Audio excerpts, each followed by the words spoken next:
할렐루야. 아멘. 영광스러운 부활의 아침입니다. 서로 부활절 인사 좀 나눠볼게요. 두 분씩 좀 짝을 지으시고 또 귀찮은 시간이 돌아왔습니다. 자, 한 분이 부활절 아침입니다, 예수께서 다시 사셨습니다 하면 옆에 다른 분은 아멘 이렇게 응답하시고 그렇게 바꿔서 대사를 알려드릴게요. 다시 한번. 부활의 아침입니다, 예수께서 다시 사셨습니다. 이렇게 번갈아 가면서 한번 인사를 나눠보세요. 큰 소리로 인사합니다.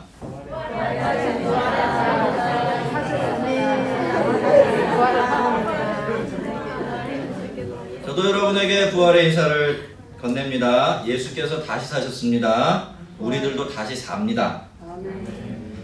오늘은 교회의 가장 큰 명절입니다. 아마 이날이 없었다면 기독교는 기독교로 존재할 수가 없었을 거예요. 교회라는 이름으로, 기독교라는 이름으로 아무리 많은 일을 하고 수많은 사람들을 변화시켰다고 해도 만약에 이 부활의 날이 없었다면, 그날 아침에 이 세상에 존재하지 않았다면 우리는 여전히 죽음에 얽매여서 죽음으로 끝을 맺는 그런 인생 살아갈 수밖에 없었을 것이고, 우리가 믿고 있는 이 기독교조차도 죽음에 대한 해결책이 될 수 없었을 테니까 말이죠.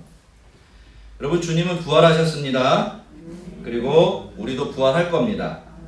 오늘 이 자리에 모여서 부활하신 주님을 예배하는 우리 모두에게 부활의 기쁨과 능력이 충만하기를 바랍니다.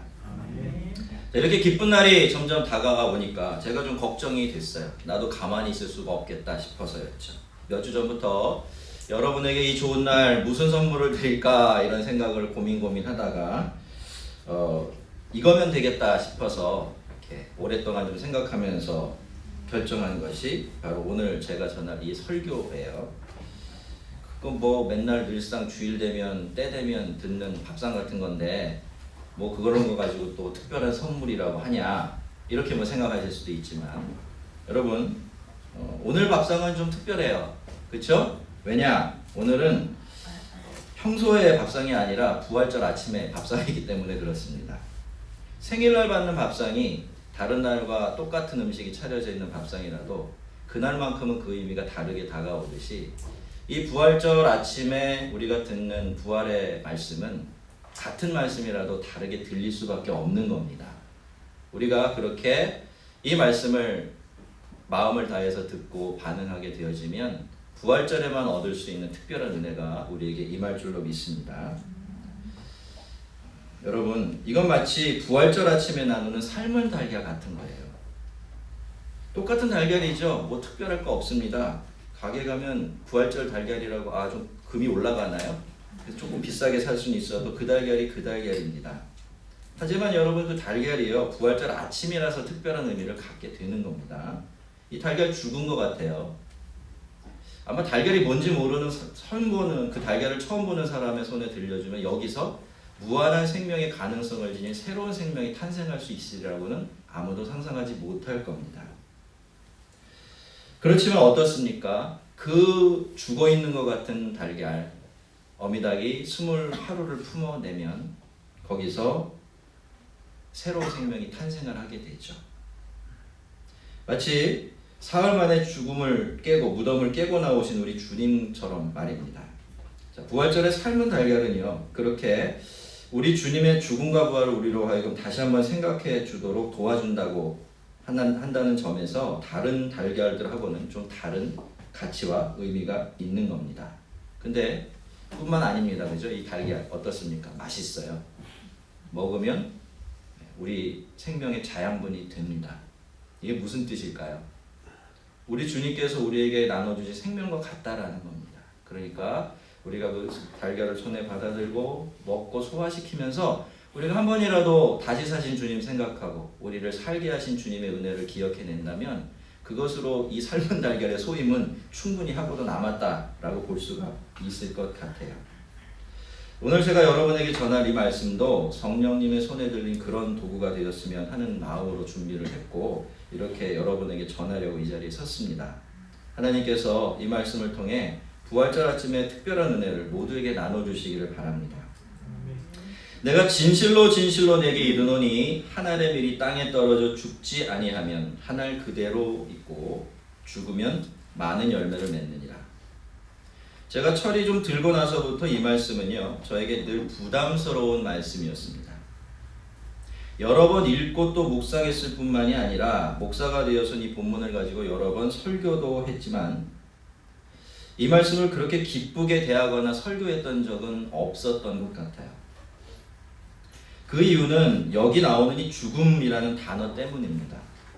이 말씀을 대할 때마다 주님은 늘 저에게 그렇게 말씀하셨어요. 네가 죽어라. 네가 죽어야 된다. 네가 안 죽으니까 열매가 없고 적은 거야. 죽어야 돼 라고 말이죠. 그럴 때마다 저는 이 말씀 앞에서 사실 한숨만 쉬었습니다. 죽기 싫어서가 아니에요. 왜냐하면 죽어야 한다는 것을 알고 사실은 죽고 싶은 마음도 어느 정도 있었지만 이 내 안에서 살아서 펄펄 뛰고 있는 이 자아를 스스로 어떻게 다뤄낼 방법을 찾을 수가 없었기 때문입니다. 내가 진실로 내게 이르노니 한 알의 밀이 땅에 떨어져 죽지 아니하면 한 알 그대로 있고 죽으면 많은 열매를 맺느니라. 성도 여러분, 오늘 여러분에게는 주님의 이 말씀 어떻게 들리십니까? 이 말씀이 기쁘게 다가오십니까? 아니면 피하고 싶고 모른 척하고 싶은 불편한 말씀으로 들려지십니까? 아마도 모르긴 몰라도 거의 대부분은 이 뒤쪽에 속하실 것 같아요. 어떤 분들은 여전히 자기를 주장하고 싶어서 여전히 자아를 더 드러내고 싶어서 그럴 수도 있겠고 아니면 아무리 해도 이 말씀에 순종할 수가 없어서 그럴 수도 있겠지만 그런 점에서는 저와 여러분이 여기 있는 우리 모두가 다 비슷한 형편에 있다라고 생각이 되어집니다. 하지만 여러분, 우리는 이 말씀이 내가 원하는 대로 나를 하지 못하게 만든다고 또 나 몰라라 할 수가 없고요. 너무 힘든 말씀이라고 해서 포기할 수도 없습니다. 왜냐하면 예수님은 이 말씀을 진실로라는 이 아주 특별한 말로 강조하시면서 시작을 하셨고요. 자기 생명을 사랑하는 자는 잃어버릴 것이요 이 세상에서 자기 생명을 미워하는 자는 영생하도록 보존하리라 라는 이 중요한 말씀으로 마무리를 하셨기 때문이에요. 우리에게 우리 자신의 죽음은 단순히 열매를 맺고 맺지 못하고의 문제가 아닙니다. 그렇다면 사실 우리 마음대로 선택해도 될 거예요. A까지 거 열매 맺는 삶 포기하고 말지, 그냥 나 혼자 편하면 되지, 나 혼자 즐거우면 되지, 이렇게 하면서 그냥 신앙생활에도 상관이 없을 겁니다. 하지만 예수님은 그게 그렇지가 않다고 하시죠. 우리의 죽음은 열매를 맺고 못 맺고의 문제인 동시에 우리의 영생이 걸려있는 문제다라고 그렇게 말씀하고 계세요. 그것도 아주 강하게 강조하시면서 말입니다. 그러니 우리가 예수를 믿어 영생을 얻기 위해서 사는 사람들이고 그 영생을 절대로 포기할 수 없다고 한다면 우리는 이 말씀을 무시할 수도 없고 또 모르는 척하고 넘겨버릴 수도 없는 겁니다. 하지만 성도 여러분, 우리는요 이 말씀을 무슨 협박처럼 들으면 절대로 안 됩니다. 주님은요 너희가 이렇게 하지 않으면 이렇게 살지 않으면 재미없어 이렇게 이야기하는 게 아니라는 겁니다. 여러분, 이 미랄에 대한 이 말씀, 주님께서 인자의 영광을 얻을 때가 왔도다 라고 하신 말씀 바로 뒤에 이어져 나오는 말씀이에요. 이 말씀은 그런 맥락에서 읽어내야만 합니다. 그러니까 이 말씀은 원래 예수님께서 무엇을 당신의 영광으로 생각하고 계셨고 또 그 영광을 위해서 어떤 길을 가실지 그런 것들을 설명해 주시기 위해서 들려주신 말씀이었던 것이죠. 그런데 이 원리가 예수님에게 뿐만이 아니라 우리들에게도 그대로 적용되어지기 때문에 예수님은 이 말씀 우리에게도 들려주시는 겁니다. 여러분, 이 말씀은 우리에게 죽음을 강요하는 말씀이 아닙니다. 이 말씀은 우리 영광에 대한 말씀이고요. 우리의 영광을 위한 말씀입니다. 예수님께서 우리를 너무나 사랑하셔서 우리 잘되라고 축복주시려고 주신 말씀이에요. 자, 이렇게 들어야 이 말씀을 제대로 듣는 것이고 이렇게 들어야 우리는 이 말씀을 가볍고 기쁘게 듣고 마음으로 동의하면서 쫓을 수가 있는 겁니다. 결코 가벼운 말씀은 아니지만 말이죠.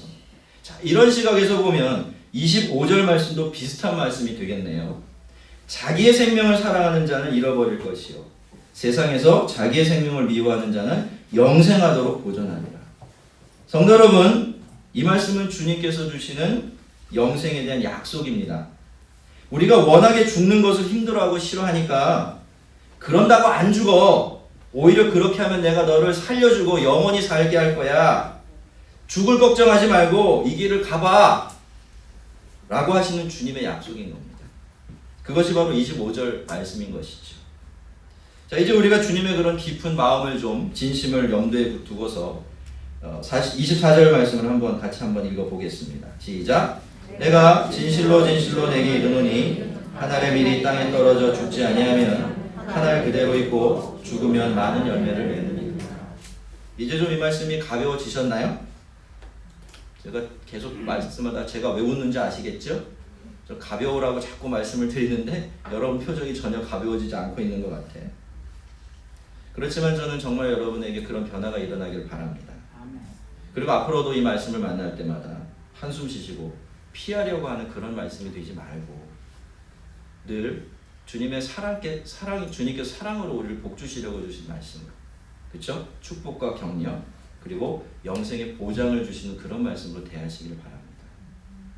내가 진실로 진실로 내게 이르노니 한 알의 밀이 땅에 떨어져 죽지 아니하면 한 알 그대로 있고 죽으면 많은 열매를 맺느니라.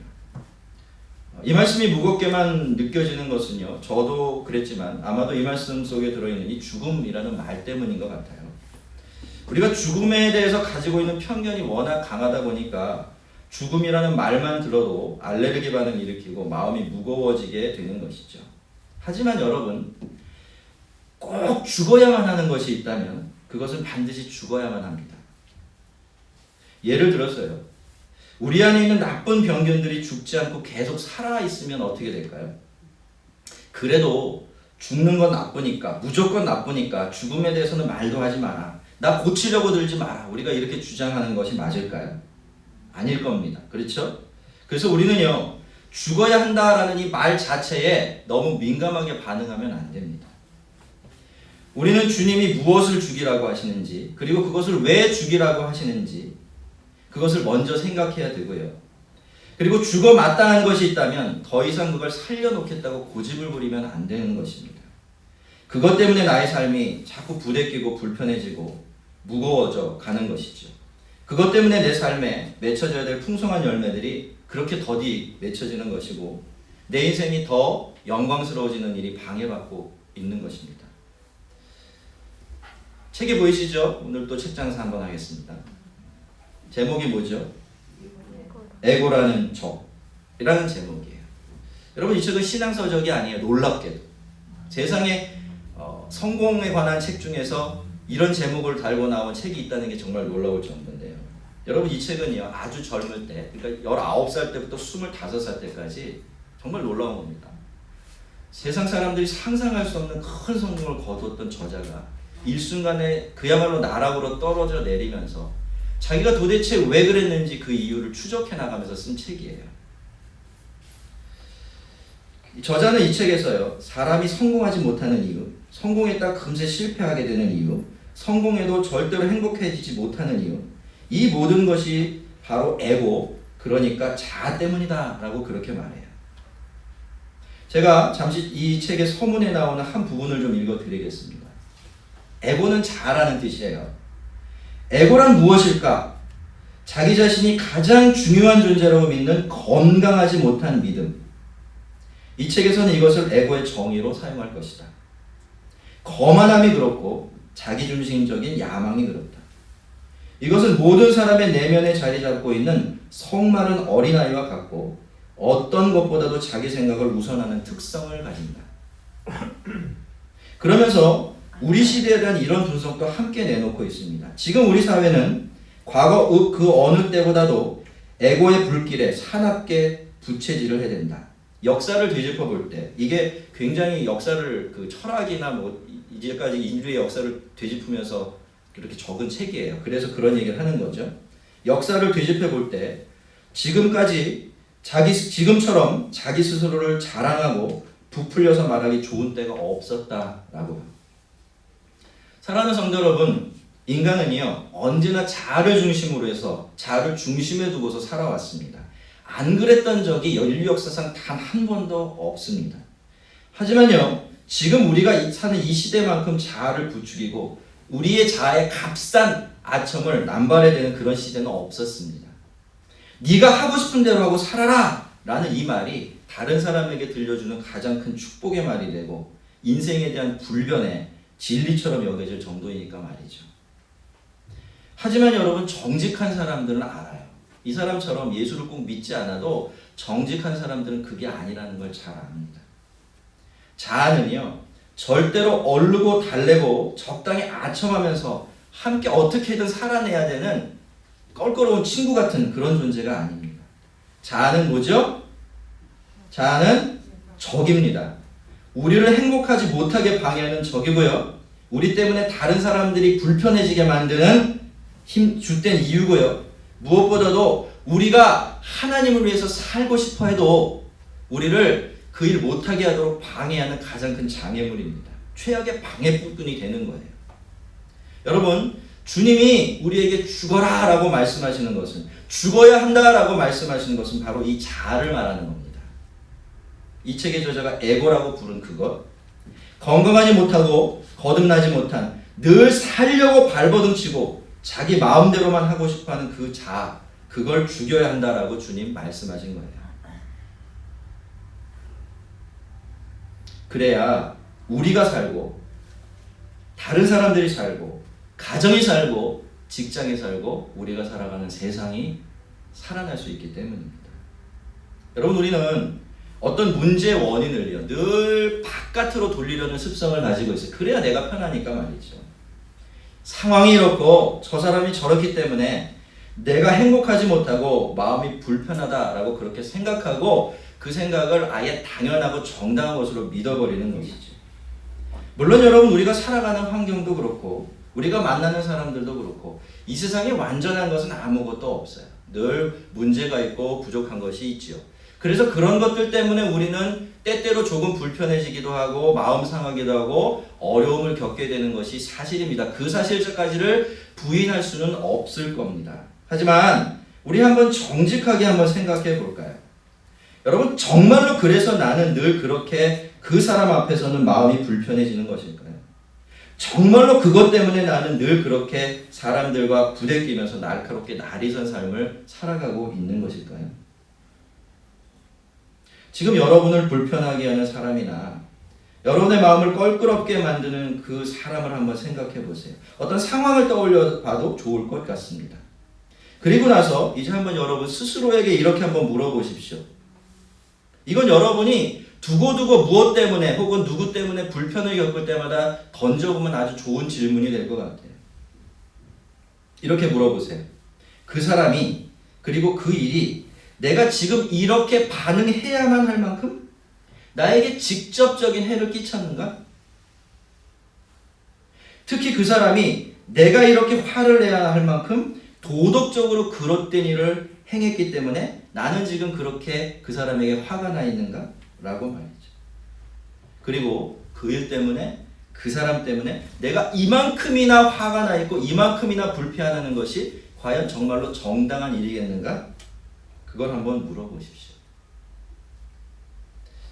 제가 모르긴 몰라도요, 이런 식으로 우리가 하나하나 뒤집어가다 보면요, 아마 그렇다라고 하는 대답을 내놓을 수 있는 일 그렇게 많지 않을 겁니다. 대부분은요, 그저 마음에 안 들어서 내 마음대로 안 돼서 내 욕심과 바람 채워주지 않으니까 그것 때문에 그렇게 화를 내고 그것 때문에 그렇게 날카로워져서 불편해하고 있다는 것을 알게 될 것입니다. 여러분, 화근은 밖에 있는 게 아니죠. 화근은 내 안에 있습니다. 이유는 남이 아니에요. 이유는 나예요. 우리의 자아 말이죠. 욕심꾸러기, 떼쟁이 어린아이처럼 변해버린 우리의 자아가 우리 안에서 늘 우리의 인생을 그리고 우리 주변을 그렇게 만들어가고 있는 겁니다. 그러니 우리가 이런 우리의 자아를 그냥 내버려 두면 그것 때문에 나도 불행해지고 남도 힘들어질 수밖에 없죠. 하나님의 영광을 드러내는 삶은 더더욱 살아가기 힘들어질 수밖에 없습니다. 그렇게 우리의 인생은 참 생명과 참된 인생으로부터 멀어져 갈 수밖에 없게 되는 겁니다. 지난 수요일날 저녁에 제가 말씀을 드렸지만요, 제가 요즘 아주 즐거운 마음으로 기쁘게 하나님께 기도하고 있는 기도 제목이 하나 있어요. 그건 바로 나를 죽게 하소서, 나를 죽여주소서, 제발 나를 죽어지게 하소서, 이런 기도 제목이에요. 여러분, 물론 제가 이 기도를 처음 난생 처음으로 드리기 시작한 건 아니에요. 예전에도 이런 기도 굉장히 많이 자주 했었습니다. 그런데 여러분, 저는요, 한 번도 이런 기도를 이렇게 기쁜 마음으로 이렇게 가장 큰 소원처럼 생각하면서 기도드렸던 적이 없습니다. 저는 늘 무거워했어요. 이런 기도를 드릴 때마다 늘 마음이 슬프고 힘들었습니다. 자아를 내려놓고 나를 죽이는 것이 원래 그렇게 무겁고 힘든 일인 줄만 알고 있었기 때문이에요. 하지만요, 여러분, 제가 드디어 정말로 깨닫게 된 것, 정확하게 말씀을 드리면 정말로 그렇다라고 여기게 된 것이 하나 있습니다. 그건 바로 그동안 나 자신을 그렇게 힘들게 하고 불편하게 만든 것이 다른 것이 아니라 나 자신이었다라는 겁니다. 저의 일그러지고 건강하지 못한 자아가 그렇게 만들어갔던 것이죠. 그동안 그렇게 자주 불안해했던 것도, 두려워했던 것도, 죄책감에 시달렸던 것도, 스스로에게 절망했던 것도, 늘 다른 사람들 못마땅해 여기며 미워하고 화를 냈던 것도 정말로 상당 부분은 여전히 내 안에 다스려지지 않는 채로 남아있는 펄펄 살아고 움직이고 있는 자아 때문이라는 것을 깨닫게 된 것입니다. 그래서요, 저는요, 이 자아가 죽는 것이 얼마나 엄청난 복인 줄 알게 되었고요. 자아가 죽어야만 정말 사는 것답게 자유롭고 충만한 삶을 살아갈 수 있다라는 것을 알게 되었습니다. 예수님께서는 자기의 생명을 사랑하는 자는 잃어버릴 것이다 라고 말씀하셨는데요. 여러분, 건강하지 못한 우리의 자아가, 일그러져 버린 우리 자아가, 죽어지지 않은 자아, 처리되지 않은 자아가 우리 안에서 하는 일이 늘 이것입니다. 여러분, 건강하지 못한 자아, 죽어지고 다스려지지 않은 우리의 자아는요, 늘 자기 자신에게 집착하게 만들어요. 자기 자신에게만 관심을 두고 살아가게 만들죠. 그러면 행복할 것이다 라고 우리를 늘 속입니다. 그것이 행복이든 성공이든 다른 사람들의 인정이나 존경이든 아니면 자기 만족이든 자기 생명을요, 잘못된 방식으로, 이 세상의 방식으로 살아가게 만드는 거예요. 마치 스토커처럼 집요하게 자기 스스로를 집착하고 사랑하게 만들어버리죠. 그래서 결국에는 그렇게 사랑하는 자기의 생명을, 자기 자신을 영원히 잃어버리게 만드는 것입니다.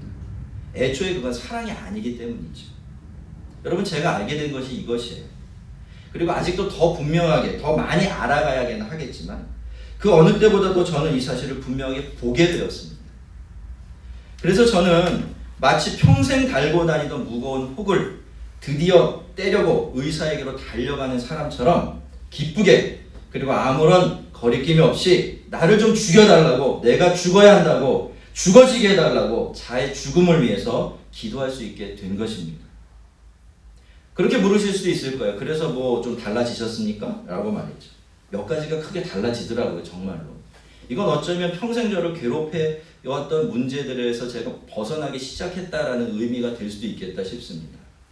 우선은요, 그동안 참 안타까우면서도 원망했던 어떤 사람이 하나 있는데요. 그분을 진심으로 불쌍히 여기게 되었어요. 긍휼을 가장한 멸시가 참 많습니다. 그죠? 여러분, 긍휼을 가장한 멸시가 굉장히 많은데 이런 감정이 아니었어요. 정말로 불쌍히 여겨지더라고요. 그래서 진심으로 그 사람을 위해서 기도할 수 있게 되었고요. 그리고 무엇보다도요, 저 자신을 대할 때 좀 굉장히 많이 너그러워지는 것을 느낄 수가 있었습니다. 그만큼 제 마음도 평안해질 수 있었고 말이죠. 앞으로 제가 뭐 급작스럽게 하루아침에 완전히 딴 사람이 되지는 않을 겁니다. 하지만 저는요, 이제 무겁기만 하고 짐만 되었던 자의 죽음을 위한 기도를 이렇게 가볍고 기쁜 마음으로 드릴 수가 있게 되었고요. 저는 앞으로도 계속해서 그렇게 기도하며 살려고 마음을 먹고 있습니다. 더디더라도, 진전이 잘 보이지 않더라도 그것만큼 못된 일이 없고 그것만큼 중요한 기도의 제목이 없다는 것을 알게 되었기 때문입니다. 그리고요, 그래서 저는 동시에 깨닫게 된 것이 하나 있어요. 그럼 어떻게 살아야 되느냐라는 걸 알게 됐습니다. 성도 여러분, 사람은요, 살기 위해서 살면 안 됩니다. 더 살기 위해서 발버둥치며 살면 안 돼요. 사람은 죽기 위해서 살아야 돼요. 죽음으로써 살아야 하고요, 죽음을 살아내야 합니다. 죽은 사람처럼 살아가야 하고 삶을 통해 죽어져야 합니다. 자기 생명에 도착되어 있는 그릇된 자기 사랑을 좀 벗어 던지고서 이렇게 자신을 참되게 사랑하면서 살아가야 합니다. 그래야 우리가 살아요, 여러분. 사는 것처럼 살 수 있고요. 사람답게 살아갈 수가 있습니다. 가치 있는 삶을 살고 풍성하고 충만한 삶 살아낼 수가 있는 겁니다. 무엇보다도 주님이 약속하신 것처럼 자기의 생명을 영생하도록 보존할 수가 있게 됩니다. 왜 그럴까요? 왜 자기를 죽이면서 사는 삶, 죽듯이 사는 삶, 삶으로 죽음을 살아내는 그 삶이 영원하게 되어질까요? 여러분, 하나님이 가치 있다고 여기시는 것은 영원한 것밖에 없어요. 아십니까? 하나님이 정말로 가치 있게 여기시는 건 영원한 것밖에 없어요. 왜냐하면 하나님이 영원하신 분이시기 때문에. 일시적인 가치를 가진 것 하나님은 별로 크게 관심을 두고 계시지 않습니다. 그런데 여러분, 한 알의 밀이 땅에 떨어지지 않으면 어떻게 되죠? 그대로 있습니다. 그대로 있는 씨앗이 영원한 가치가 있나요? 거기서 뭐 기대할 게 더 있나요? 놀랍게도요, 주님은 그대로 있다고 말씀하셨지만 그대로 있질 않아요. 혼자 썩어가요. 맞습니까? 틀립니까? 그렇죠? 혼자 썩어가게 돼 있어요. 땅에 떨어져 썩지 아니하면 많은 열매를 맺는 걸 고사하고 혼자 썩어가게 돼 있어요. 그러니까 하나님은 어떤 삶만 귀하게 여기시죠? 어떤 삶만 영원한 삶이라고 인정해 주시죠? 땅에 떨어진 삶, 죽는 것 같이 살아가는 삶, 죽기 위해서 살아가는 삶, 살면서 죽어가는 삶, 죽음을 흉내내며 사는 삶, 그런 삶을 하나님께서는 영원히 가치 있다라고 여기시고 거기에 영원한 가치를 매겨주시는 것입니다. 사랑하는 성도 여러분, 우리 주님은 부활의 주님이세요. 이게 무슨 뜻인지 아시죠? 주님이 죽음을 이기셨다라는 뜻입니다. 이제는 죽음이 끝이 아니게 되었다라는 뜻이죠. 그래서 우리는 죽어도 산다라는 그런 뜻이에요. 이 누추한 생명을 심어서 말할 수 없이 영광스러운 영원한 생명으로 다시 산다라는 그런 뜻이에요. 그런데 여러분, 이게요, 우리의 육체적인 생명만 이런 걸까요? 하늘에서만 이런 일이 일어나게 되는 걸까요? 그렇지가 않습니다. 우리의 자아도 그렇고요. 지금 여기서 사는 우리의 삶도 마찬가지입니다. 여러분, 우리 주님은 지금 여기 살아계신 부활의 주님이십니다. 그래서 우리가 우리의 자아를 죽인다고 해도 우리는 절대로 죽지 않습니다. 그런 걱정은 아예 하지 마십시오. 우리의 자아가 죽을 때 우리의 자아는 오히려 더 복되어지고 더 영광스럽게 다시 삽니다. 왜냐? 살아계신, 지금도 살아계셔서 동일하게 역사하시는 부활의 주님이 그렇게 만드시기 때문입니다. 내가 진실로 진실로 너에게 이르노니 한 알의 밀알이 땅에 떨어져 죽지 아니하면 한 알 그대로 있고 죽으면 많은 열매를 맺느니라. 이 복되고 영광스러운 부활절 아침에 저는 이 말씀으로 여러분을 진심으로 축복합니다. 죽어서 사시기 바랍니다. 살면서 죽으시기 바랍니다. 그렇게 참되게 사시고요. 그렇게 영원히 사십시오. 부활하신 예수님께서 먼저 걸어가신 이 영광스러운 복된 그 길 뒤따라 가십시다. 오늘 하나님께서 우리에게 죽음으로써 더욱더 온전히 살게 되는 이 부활의 능력과 은혜를 부어주셔서 그 안에 사는 복을 누리게 해주시기를 주의 이름으로 축원합니다.